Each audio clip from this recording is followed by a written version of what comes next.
자, 오늘 할 게임은 오키키 하이라는 인디 공포 게임이고요. 어느 비 오는 날 밤, 내 집 앞에 이웃집에 배달된 짐이 그대로 놓여 있습니다. 일단 옆집 문 앞으로 옮겼지만 다음 날도 짐은 그대로입니다. 주인공은 이웃에 문제가 생긴 건지 걱정되기 시작하는데 라고 하네요. 어떤 게임일지 해볼게요.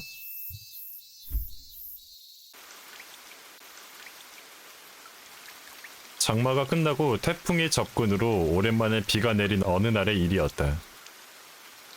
내가 퇴근하고 집에 돌아오니 현관에 흠뻑 젖어 있는 골판지 상자가 놓여 있다. 내가 뭐 샀나?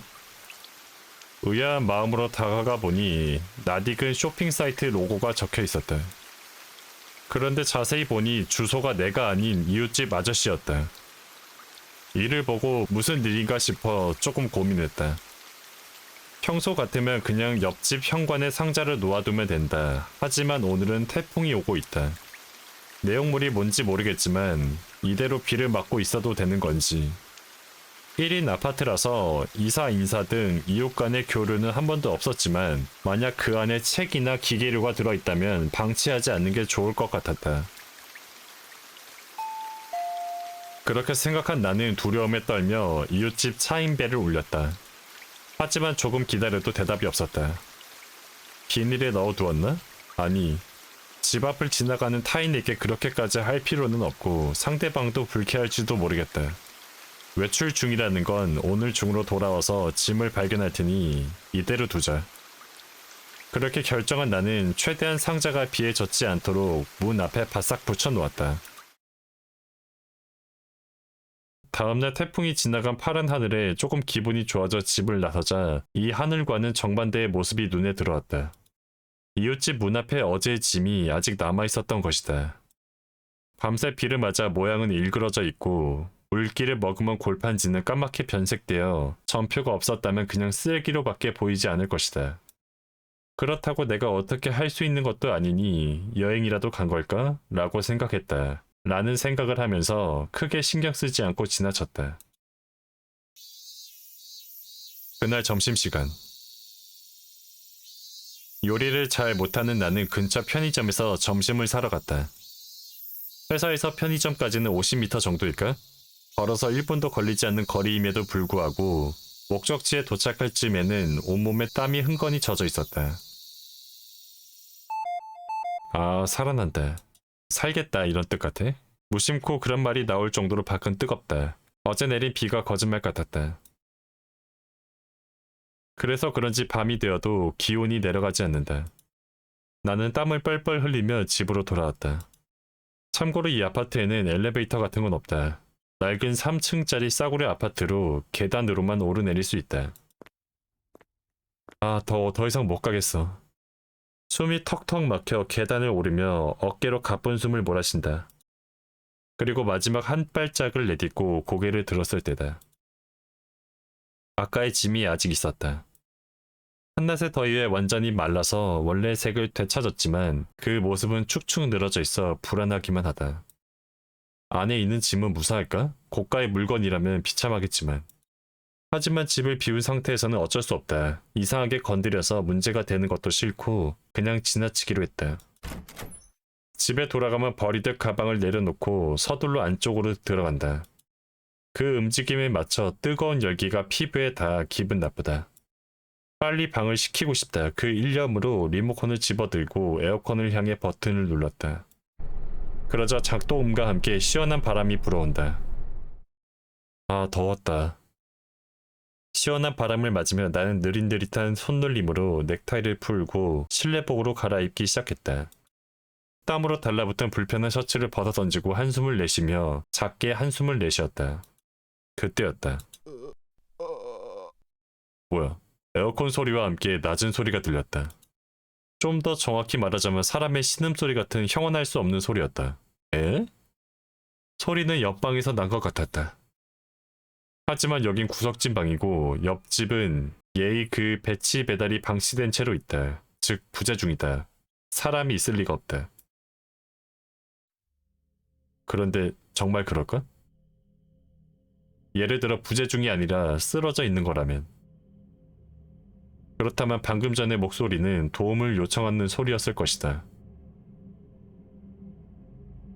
나는 스마트폰을 꺼내 이웃집 사람 안 돌아와요로 검색했다. 그러자 경찰이 아니라 관리 회사나 집주인에게 말해야 한다는 글을 발견했다. 우리 집은 근처에 집주인이 살고 있으니 연락을 하려면 그쪽이겠지. 하지만 짐이 방치된 지 아직 하루밖에 안 됐다.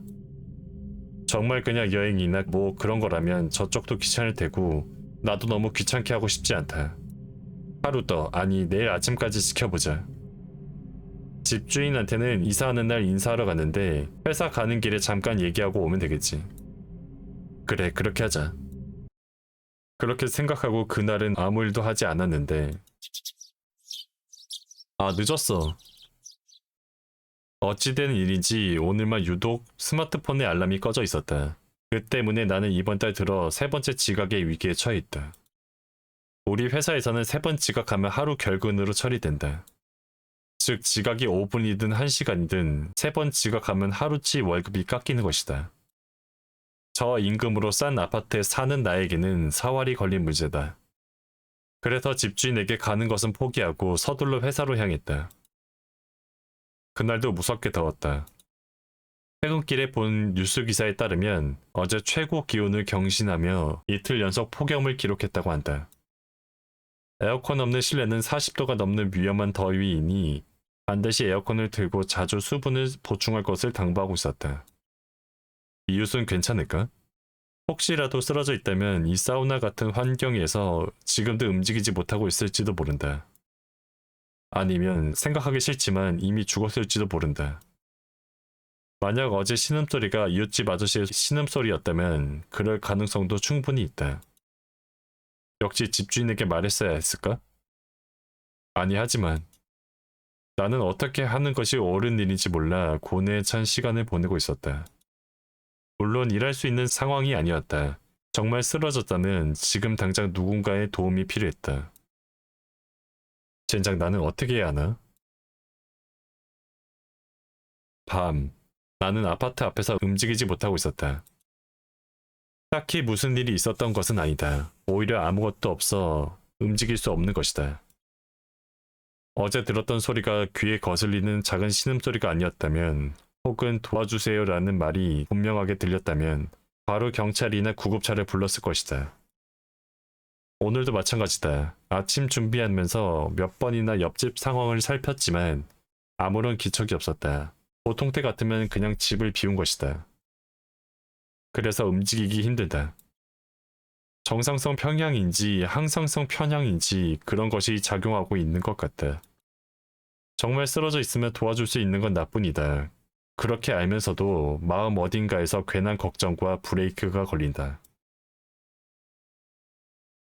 이게 뭐지? 집주인에게 연락하기, 집주인에게 연락하지 않기.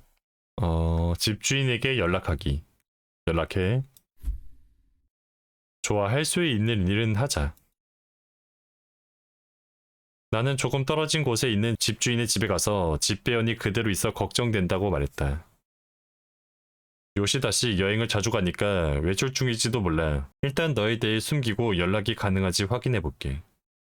요즘은 조금만 신경 쓰이는 일이 있어도 그냥 넘어가는 사람이 많은데 고마워요. 아니요, 저도 고민이 많아서 그럼 잘 부탁드릴게요. 이제 어깨가 조금 가벼워졌다. 고민하는 것보다 낫는 게 쉽다고 해야 할까? 그렇게 망설였던 집주인과의 연락도 막상 해보니 별것 아닌 것 같았다. 일단 다행이다. 이것으로 내가 할 수 있는 일은 다 했다. 나는 안도감과 함께 내 방으로 돌아갔다. 다음날. 오늘도 변함없이 화창한 날씨와 무더위다. 이웃집은 괜찮을까? 밤에 베란다로 나갔지만 실외기는 가동되지 않았다. 정말 계속 집을 비웠거나 아니 설령 그렇다 치더라도 내가 할 수 있는 일은 더 이상 없다. 이제 이 불안이 기우이길 바라며 평상시처럼 지내는 수밖에 없다. 집에 돌아오니 택배는 여전히 현관 앞에 방치되어 있었다. 아니 그렇다고 해서 내가 할 수 있는 일이 남아있지는 않다. 그냥 여행이나 출장일 수도 있고 더 이상 신경을 써도 소용이 없다. 나는 날이 갈수록 초라해져가는 골판지를 최대한 보지 않으려 했으며 내 방으로 돌아갔다. 와... 방에 들어서는 순간 사우나 같은 열기에 휩싸인다. 신발을 벗기 위해 벽에 손을 대니 그 벽도 마치 온기를 머금은 듯이 뜨겁다. 나는 신발을 벗자마자 일직선으로 에어컨을 향해 서둘러 전원을 킨다. 이렇게 더우면 몸이 아플 것 같으니 내일은 타이머를 걸어둘까? 퇴근길에 불려가서 늦어지는 경우가 많아서 타이머는 별로 사용하고 싶지 않지만 전기세를 아끼고 있을 때가 아니다. 열대에 지친 몸을 이끌고 돌아와 현관문을 열면 불볕더위 지옥이 기다리고 있는 건 너무 고통스럽다. 내일은 잊지 말고 타이머를 설정해 놓자. 그렇게 마음먹었다. 그때였다. 담장 너머에서 또 무언가 소리가 들렸다. 이웃집? 아니 설마.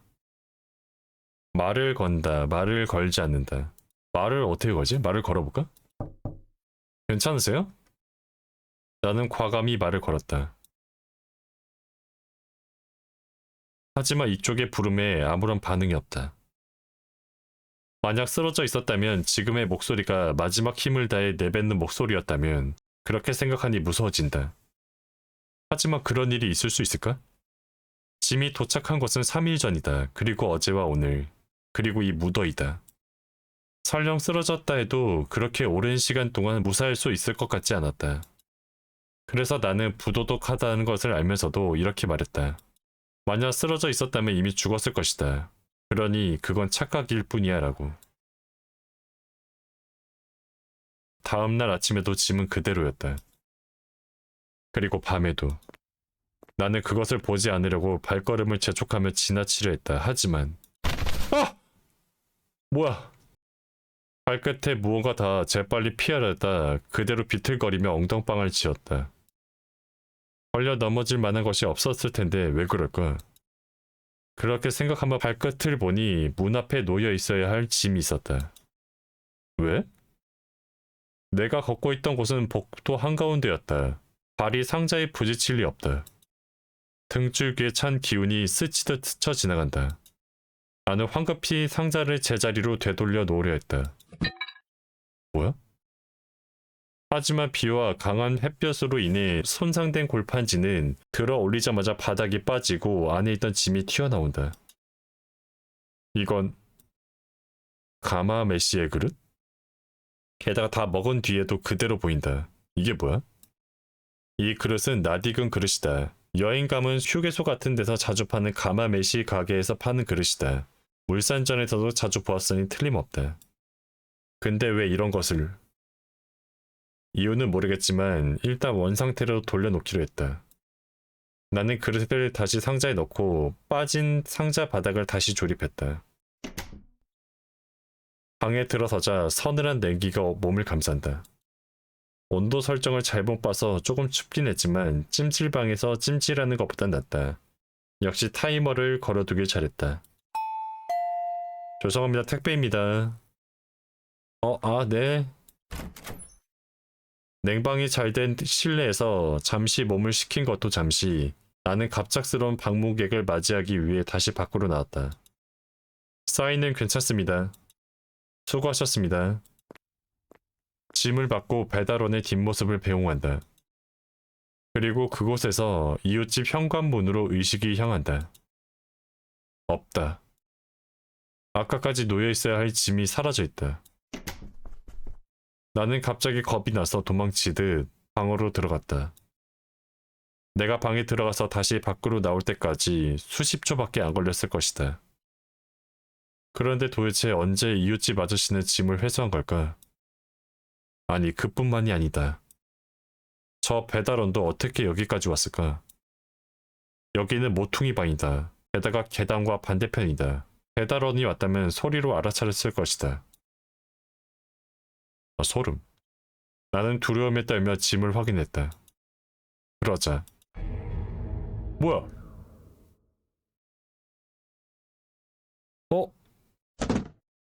나는 무심코 박스를 떨어뜨렸다. 주소는 다시 옆집의 것이었다. 아 미친! 뭐야, 도대체 무슨 일이 일어나고 있는 거야? 그리고 어쨌든 옆집 앞에 두고 왔다. 뭐야? 에? 나는 아까보다 더 큰 비명을 질렀다. 잠깐 눈을 뗀 사이에 상자가 너덜너덜하게 망가져 있었다. 말도 안 돼. 이건 이제 더 이상 기분 탓이나 착각이 아니다. 뭐야. 내가 무슨 짓을 한 거냐고. 뭔가 안 좋은 일이 벌어지고 있다. 일단 박스를 놓고 오자. 나는 어설픈 손놀림으로 상자를 들어 올렸다. 그러자 아픈 상자는 짐의 무게를 견디지 못하고 바닥에 빠져버렸다. 들 때 그 밑을 받쳐서 들어야지, 친구야. 그 안에서 나온 것은 반쯤 남은 페트병과 편의점 주먹밥 필름, 과자 봉지 등 먹다 남은 쓰레기들이었다. 그 속에서 하얀 종이 조각을 발견하고 나는 무의식적으로 집어들었다. 세븐마트 나루사와 무라점? 종이 조각의 정체는 편의점 영수증이었다. 주소는 나마나시현. 이곳은 도쿄에서 꽤나 먼 곳이다. 이 장소에 무슨 의미가 있는 것일까? 그렇게 생각한 나는 스마트폰으로 나루사와 무라점을 검색해 보았다. 그러자 검색 결과가 나오기 전에 편의점 주카이라는 글자가 검색 결과보다 더 빨리 검색어에 뜬다. 그 글자에 심장이 쿵쾅쿵쾅 거렸다. 떨리는 손가락으로 검색 버튼을 누른다. 그러자 예상대로 편의점은 수해 근처에 있었다. 그렇다고 걸어서 갈 수 있는 거리는 아니고 흠이에서 가장 가까운 편의점일 뿐인데도 뭔가 찜찜한 기분이 들었다. 생각해보니 아까 먹은 가마메시도 도쿄 방면에서 야마나시로 가는 길에 휴게소에 팔고 있었다. 그는 수해로 갔을까? 기분 나쁜 상상이 떠오른다. 기분 탓이길 바란다. 하지만 내게는 눈앞에 그것이 유품으로 보였다. 그리고 거기서 목소리 아닌 목소리를 들은 것 같았다. 어떻게 하라는 거야? 나는 한참을 고민했다. 그리고 믿어줄 것 같진 않지만 다시 한번 집주인에게 가보기로 했다. 나는 기괴한 현상 부분만 얘기하고 배치 배달의 내용에 대해 내 생각을 이야기했다. 그래서 수해에 있는 게 아닐까 싶어요. 알았어요. 보증인에게 연락해볼게요. 집주인은 잠시 진지한 표정으로 생각에 잠기더니 그렇게 말했다. 그의 말에 따르면 이웃집 요시다 씨에게 연락을 해봤지만 언제 전화해도 집이 비어있고 휴대폰도 켜져 있지 않아 연결이 되지 않는다고 한다. 귀찮게 해드려서 죄송합니다만 잘 부탁드리겠습니다. 이런 건 집주인이 할 일이고 당신이 신경 쓸 필요는 없어. 예상이 빗나가지 않았으면 좋겠는데 알려줘서 고마워요. 요시다 씨를 찾은 건 그로부터 3일 후였다. 퇴근하고 얼마 후 집주인이 찾아왔다. 그리고 사건의 전말을 알려주었다. 내 예상대로 요시다 씨는 수해에 있었다. 산책 코스에서 벗어난 숲속 깊은 곳에서 사람들의 눈을 피해 숨을 거둔 상태였다고 한다. 뭐야? 유서는 없었다. 유서뿐만 아니라 유품도 없었다고 한다. 대신 자신의 가슴에 이곳 주소가 적힌 송장이 붙어 있었다고 한다. 미친. 왜 그런 것이... 글쎄요. 지갑이라면 도난당할 가능성이 있고 발견되었을 때 자신의 신원을 알 수 있도록 해두고 싶었던 것 같아요. 그렇군요. 집주인은 참 신기한 일도 있구나라고 쓸쓸하게 중얼거리며 돌아갔다. 방으로 돌아온 나는 방심한 상태로 멍하니 텔레비전을 바라보고 있었다. 내용은 전혀 들어오지 않는다. 마음을 바꾸고 싶어도 아까 이야기가 계속 머릿속에 남아있었다. 시체를 찾으라고 내 방에 짐이 배달된 것은 알겠다. 하지만 정말 그것뿐일까? 궁금해진 나는 인터넷으로 검색을 해봤다. 그리고 수해 송장으로 검색했을 때 답 같은 것을 찾았다. 영화 도시전설, 국내뿐만 아니라 해외에도 잘 사는 명소로 알려주게 된 후지산 주카이. 시신을 찾으러 오는 사람들이 늘어나면서 자살이 어려워졌다는 사실을 알고 있는가? 시체를 찾는 매니아들은 오래전부터 있었지만 최근 들어 인터넷 방송이나 호기심 많은 관광객 등 새로운 인종이 가세하게 되면서 자살자가 목적을 달성하기 전에 그들에게 발각되는 경우가 빈번하게 발생하고 있다. 그래서 이곳에서 최후를 맞이하려면 어쩔 수 없이 쏙쏙 깊숙이 들어가야 되는데 너무 깊숙이 들어가면 발각될 수 있다는 단점이 있다. 남모르게 백고라가 되어 숲의 일부가 되고 싶은 사람에게는 문제가 없지만 최후의 장소로 수혜를 선택하는 자살자는 숲이 되고 싶은 것이 아니다. 자신의 죽음을 누군가에게 알리고 싶어 한다. 그냥 죽는 것이 확실히 자신이 죽었다. 흔적을 세상에 남기고 가고 싶다. 그런 간절한 마음을 가슴에 품고 있는 경우가 적지 않다. 그래서 죽은 후에는 누군가가 발견해 주어야 하는데 산책로와 가까운 곳은 호기심 많은 관광객, 기존 자살 지역은 시체 찾기 매니아들이 있기 때문에 쉽지 않은 것이 현실이다. 여기에 신출기몰한 배달부나 자살 예방 활동하는 지역 주민들이 가세하니 생명 하나를 끊는데도 얼마나 많은 어려움이 있을지 짐작하기 어렵지 않을 것이다. 그런 상황에서 탄생한 것이 바로 이 죽은 자들을 위한 선물이다. 이는 자살자들 사이에 퍼져있는 이야기인데 바다뿐만이 아니라 바다나 폐허 등 자신이 발견되기 어려운 곳에서 죽을 때 자기에게 보내는 송장을 가지고 있으면 과로로 죽은 일꾼 배달원이 자신의 죽음을 전해준다고 한다. 아, 도시전설 자체는 진위 여부는 직접 죽어서 확인하지 않는 한 확인할 길이 없지만 인터넷 언더그라운드 사이트에는 실제로 송장을 가지고 죽은 시체가 업로드되기 때문에 그들이 사후 생명줄이라는 표현이 이상하긴 하지만 가지고 있다는 것은 사실인 것 같다. 먼 땅에서 목숨을 끊으면서도 돌아갈 곳에 자신의 집 주소를 적는 것은 왠지 모르게 고향으로 돌아가고 싶기 때문일 것이다. 그러면은 자신의 죽음을 알리려고 송장을 일부러 붙였다는 얘기가 되네? 미친. 이거다. 오컬트 사이트의 기사를 보고 나는 뭐라 말할 수 없는 기분이 들었다. 요시다 씨와는 가끔 밖에서 마주칠 정도로 성격도 생김새도 모르는 사이였다.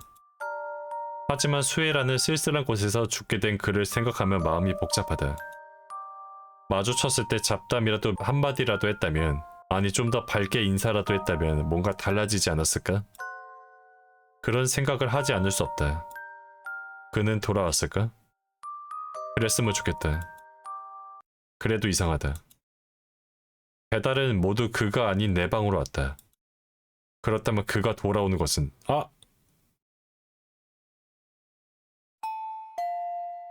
죄송합니다. 택배입니다. 미친. 시작거. 야. 이건 좀 아니지. 왜 내 집으로 와? 어이없네. 그러면은 아까 집주인한테 아예 얘기를 하지 말자. 여기서 집주인한테 뭔가 의심이 간다. 이거를 집주인한테 말을 하지 마. 역시 그만두자. 이웃집 아저씨도 나랑 나이도 비슷하고 쓰러져 있을 리가 없으니까 분명 여행이나 출장이겠지. 나는 죄책감을 떨쳐버리고 그대로 계단을 올라 복도의 짐을 보지 않으려고 집 안으로 들어갔다. 와, 저기 있네. 방에 들어서자 사우나 같은 열기가 온몸을 감싸고 있었다. 나는 신발을 거치게 벗어던지고 방 안쪽으로 들어가 에어컨을 켰다. 그리고 송풍구 앞에서 바람을 기다렸다. 하지만 찬바람이 불어오는 방향은 의외의 방향이었다. 왠지 등에서 잠깐만요. 미친! 의아해하며 뒤로 돌아보니 가장 먼저 시야에 들어온 것은 반쯤 열린 문, 그리고 문에 끼어있는 골판지였다. 왜? 온몸이 움찔거린다. 방에 들어갈 때 확실히 문을 닫았다. 그리고 열쇠도 잠갔었다. 그런데 열려있다. 게다가 에어컨을 켜기까지 30초도 안 되는 사이에 나는 겁에 질려 문에 다가서서 밖을 살피기로 했다. 혹시 누군가가 장난으로 미친! 방금 뭐야? 난 그런 사람 몰라. 옆집은 좀 더 차분하고 차분한 얼굴의 사람이다. 저건 분명히 다른 사람이다. 그 전에 왜 내 집 문이 열려 있었지? 왜 문 사이에 상자가? 그래, 상자다. 상자는 지금 어디로 갔을까? 문을 닫은 기세로 방에 들어갔을지도 모른다고만 생각했던 나는 비명을 질렀다. 기세로 실내에 들어간 게 아니다. 내 발밑으로 이동하고 있는 것이다. 게다가 피어 같은 붉은 액차도 흘러나오고 있다. 어떻게 된 거야? 이건 도대체 뭐야? 있을 수 없는 일의 연속에 나는 어떻게 해야 할지 몰랐다. 지금 당장 도망치고 싶다. 하지만 여긴 내 집이다. 가장 안전해야 할 집이다. 그런데 눈앞에는 으스스한 상자, 밖으로 나가면 으스스한 얼굴. 도망칠 곳이 없다. 그래, 상자만 쫓아내자. 문을 조금만 열고 상자를 밖으로 밀어내자. 그렇게 생각한 나는 근처에 있던 마트 비닐봉지를 손에 쥐고 두려움에 떨며 상자를 문 쪽으로 밀어냈다. 국물로 축축하게 젖어있는 골판지 사이로 내용물의 감촉이 전해진다. 한성이 있는 고무 같은 오싹한 느낌이다. 그것을 참으며 문 앞까지 이동시킨 후 나는 조심스럽게 열쇠를 열었다. 하지만 문은 열리지 않았다. 왜? 마치 누군가가 누르고 있는 것처럼 꼼짝도 하지 않는다. 무심코 도어 스코프를 들여다보았지만 깜깜해서 아무것도 보이지 않는다. 뭐야? 그만해 제발. 나는 반쯤 미친 듯이 문에 몇 번이나 몸을 부딪혔다. 그러자 충격으로 문에 조금씩 틈이 생긴다. 조금만 더 가면. 뭐야? 간신히 생긴 틈새로 보이는 것은 몇 겹으로 겹쳐진 골판지였다. 아 미친. 내가 상자에 넋을 잃고 있을 때 뒤에서 스마트폰이 울렸다. 익숙한 짧은 진동 소리. 그것은 이메일 알람이었다. 하지만 그런 걸 확인할 여유가 없다. 지금은 눈앞의 상자를 어떻게든 처리해야 한다. 그렇게 생각하고 있는데 다시 스마트폰이 울린다. 몇 번이고 몇 번이고 몇 번이고. 괜히 신경 쓰여 스마트폰을 확인해보니 푸시 알람에 배송 완료라는 문구가 있었다. 그 문자에 알 수 없는 불안감을 느끼며 메일을 확인한다. 그러자 거기에는 이거 우리 집인가? 상자의 배송이 완료되었습니다. 현관 앞. 복도와 문이 보인다. 이건 분명 내 집 앞이다. 다만 한 가지 다른 점이 있다. 내 눈앞에는 엄청나게 쌓여있는 골판지가 있는데 사진에는 문만 찍혀있다. 그래서 뭐랄까 나는 방금 전에 공포와 연속으로 다른 뭐라 형용할 수 없는 묘한 감정을 느꼈다. 놓여있지만 아무것도 없는 현관. 그것은 4년 전 어느 여름날을 떠올리게 했다. 뭐야? 마침 신종 코로나가 일본에서도 확산되고 있을 때였다. 당시 나는 대학생이었고 장학금과 아르바이트로 겨우겨우 생활하고 있었다. 일주일에 4일 정도 이자카에서 일하며 아르바이트비를 생활비로 장학금을 학비로 쓰고 있었다. 하지만 코로나 때문에 가게가 문을 닫았다. 대체 아르바이트도 조건이 맞는 곳을 찾기가 쉽지 않았고 얼마 남지 않은 저축은 점점 줄어들었다. 게다가 대학도 온라인 수업으로 바뀌면서 나는 학교에서 배우는 것의 의미를 잃어가고 있었다. 우리 집은 복관동이 시골 마을이라 미래의 선택지가 좁고 적었다. 그래서 부모님께 무리해서 도쿄로 상경한 것이다. 취직하지 못하면 의미가 없다. 그렇기 위해서는 많은 것을 배워야 한다. 그런데 대학은 대면 수업이 중단되어 학교인지 통신광자인지 알 수 없는 상태였다.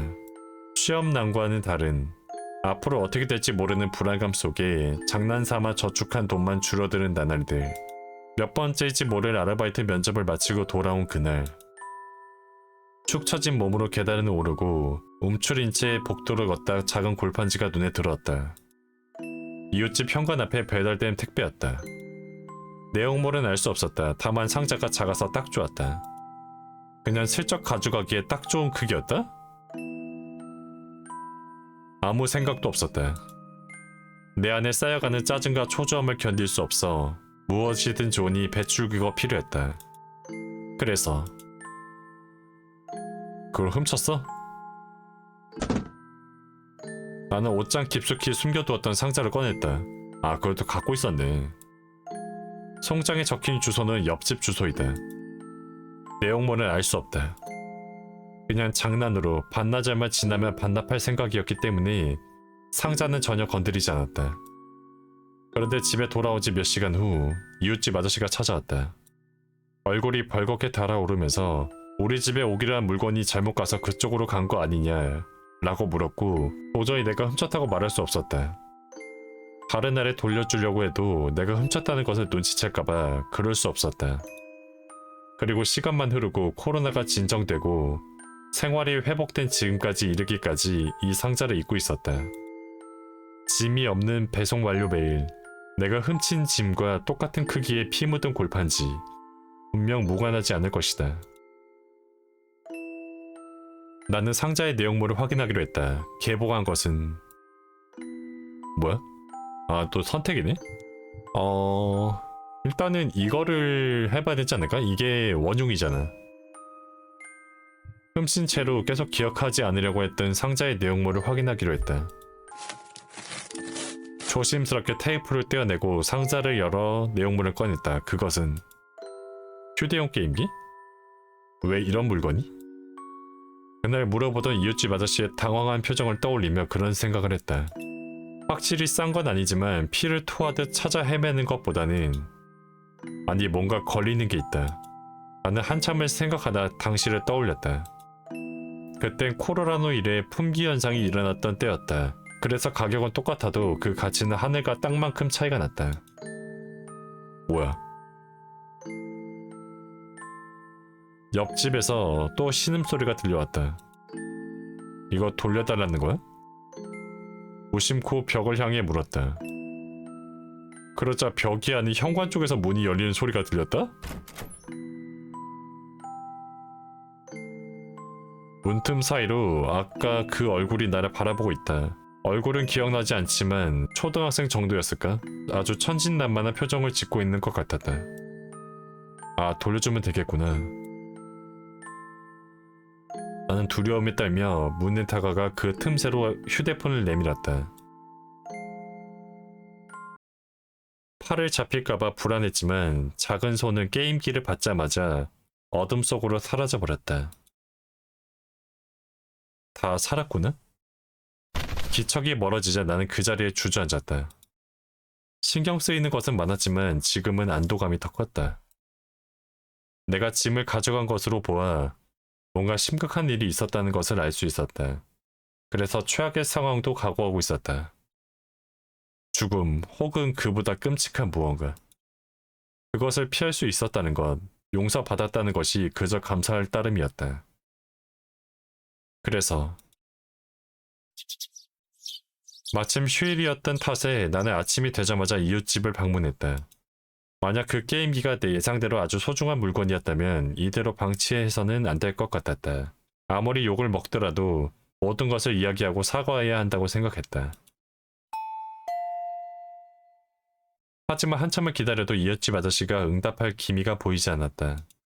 아침 일찍이라 재택근무 중일 거라 생각했는데 이미 외출한 것일 수도 있다.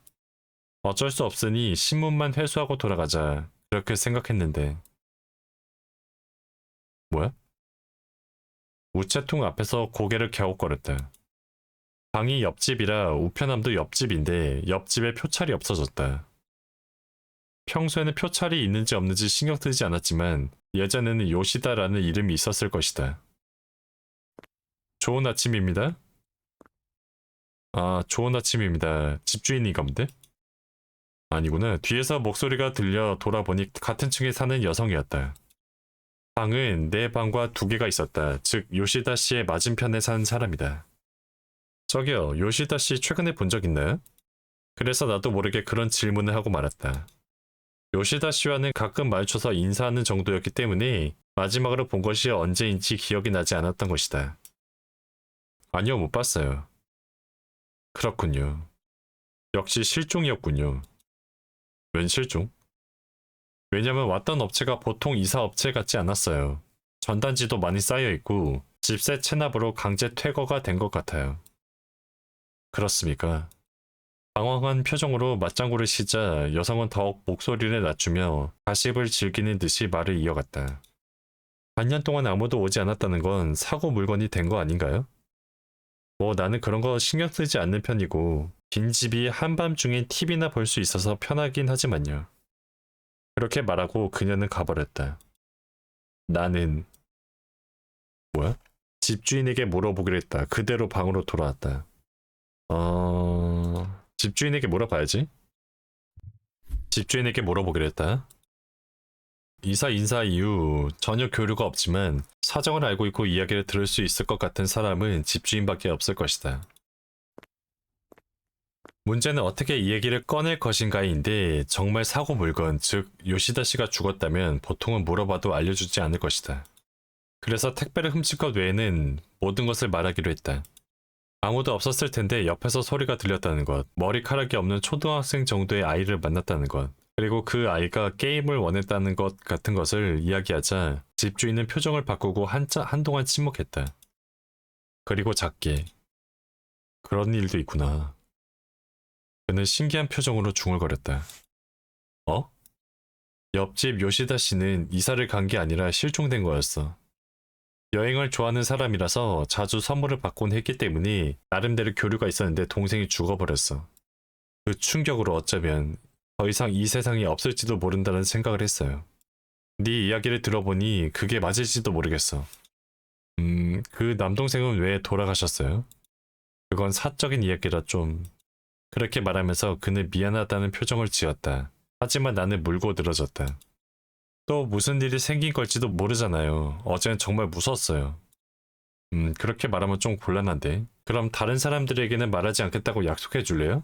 네? 그럼 말하겠지만. 그렇게 말하면서 이야기해 준 것은 요시다 씨의 경제 사정이었다.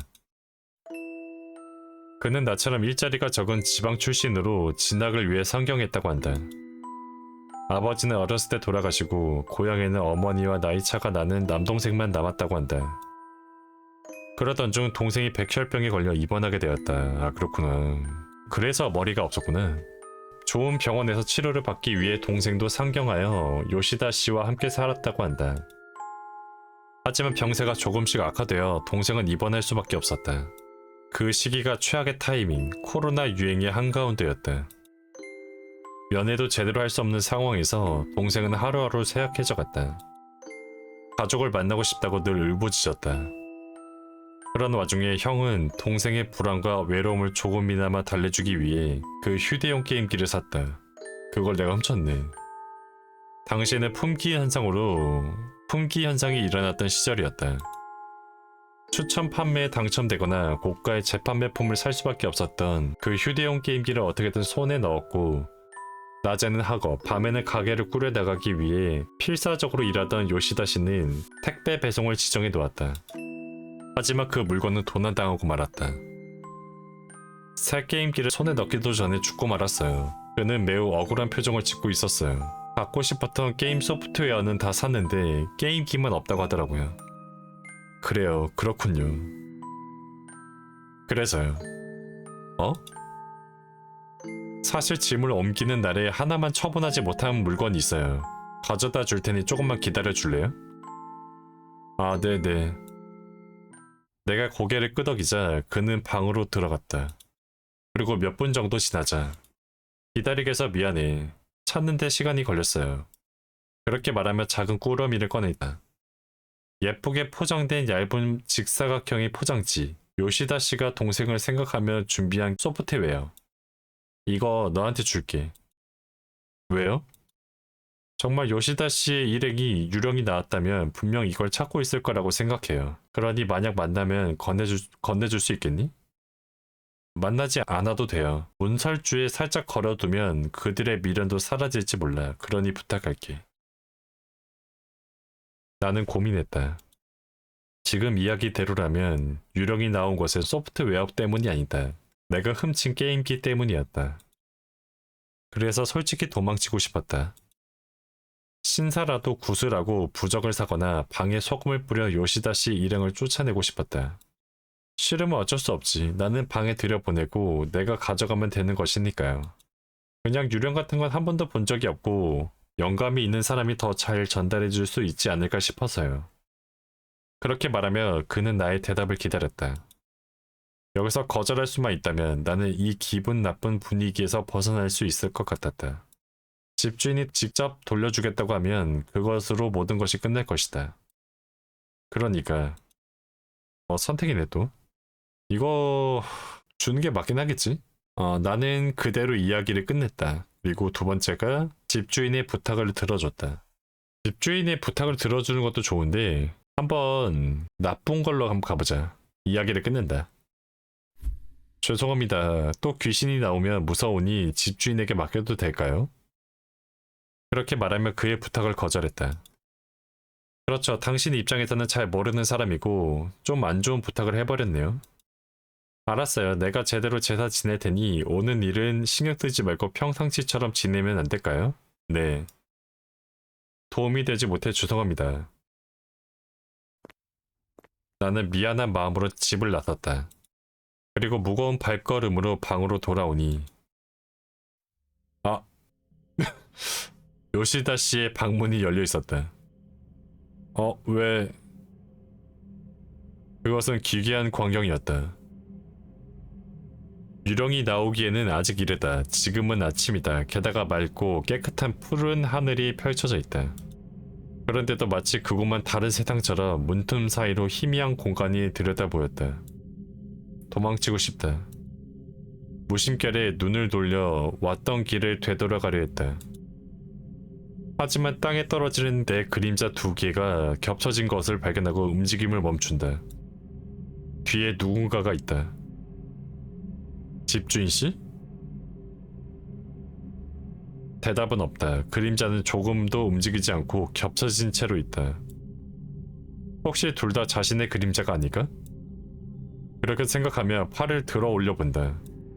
그러자 두 개의 그림자가 살짝 움직인다. 하지만 하나는 중간에 멈춰섰고 다른 하나는 복도 끝을 가리켰다. 가라는 뜻인가? 하지만 게임 소프트웨어는 집주인이 가지고 있다. 갈 거면 집주인한테 가야지. 그렇게 생각하고 나는 뒤를 돌아보았다. 하지만 뒤에는 계단은 없었다. 있는 것은 막다른 복도. 가장 안쪽과 내 방과 그 앞에 요시다 씨의 방이다. 뭐야? 황급히 반대쪽을 돌아보았지만 어느 쪽을 봐도 같은 풍경이 보일 뿐이었다. 하지만 조금 다른 모습이었다. 세계 앞에 있던 요시다 씨의 방이 두 개로 나뉘어져 있는 것이다.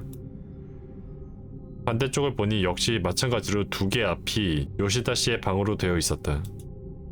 그리고 다시 한번 반대편을 보니 이번에는 한 개가 요시다 씨의 방. 불길한 예감이 들면서 뒤로 돌아보니 상상대로 내가 서 있는 방의 한 칸 앞, 즉 바로 옆에 요시다 씨의 방이 있었다. 문득 보니 내 뒤에 있던 그림자는 사라져 있었다. 그 대신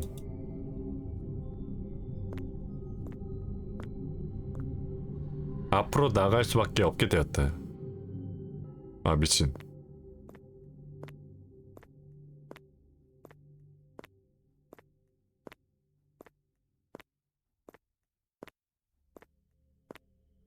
아, 미친. 다 똑같아. 아! 오른쪽도 왼쪽도 요시다 요시다. 나를 방으로 돌려보내줘.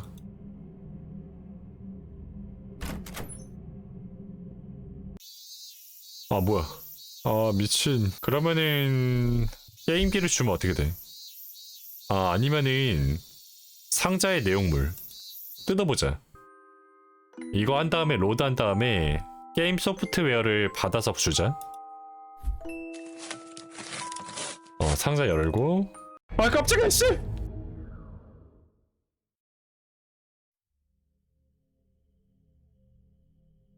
아까 그 얼굴 집에 들어왔었구나. 코를 찌르는 피냄새, 역겨운 귀울림. 아, 깜짝 놀랐네. 하지만 나는 다리가 떨려 잘 서있지 못했다. 싫다, 다 살려줘. 뭐야? 그 녀석은 분명 땡땡땡이라고 말했다. 그리고 아, 진짜 죽었네. 그러면은 이거 아까 게임 소프트웨어 돌려준다? 알았습니다. 두고 가기만 하면 됩니다. 나는 그렇게 말하고 예쁘게 포장된 선물을 받았다.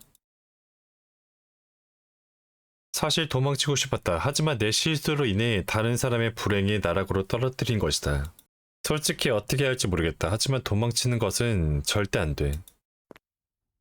나는 한 걸음 한 걸음 계단을 오른다. 푸른 하늘 아래 더위 않는 다른 땀을 흘리며 그래도 필사적으로 발을 움직였다. 도망치지 말고 마주하라. 그렇게 외치며 내가 살고 있는 3층까지 그저 묵묵히 계단을 오른다. 그리고 문이 열려있고 아까랑 상황은 똑같네? 필사적으로 그렇게 말하면서 문 앞까지 다가왔다. 아 미친 뭐야. 나는 문틈에 상자를 집어넣고 내 방으로 도망쳤다. 아 저거 방에 들어가기 전까진 좋았는데 문에 무언가가 끼어 닫히지 않는다. 아 미친 상자. 그곳에는 어느새 골판지가 놓여 있었다. 나는 반쯤 미친 듯이 문을 몇 번이나 잡아당겼다. 하지만 상자가 가로막혀 문이 닫히지 않는다. 아 뭐야. 미친. 문 앞에 그림자가 드리워진다. 그것은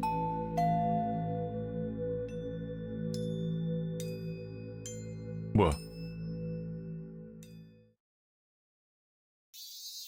아 뭐야. 아 일부러 게임 줬는데. 아 이러면 안 되지. 어이없네.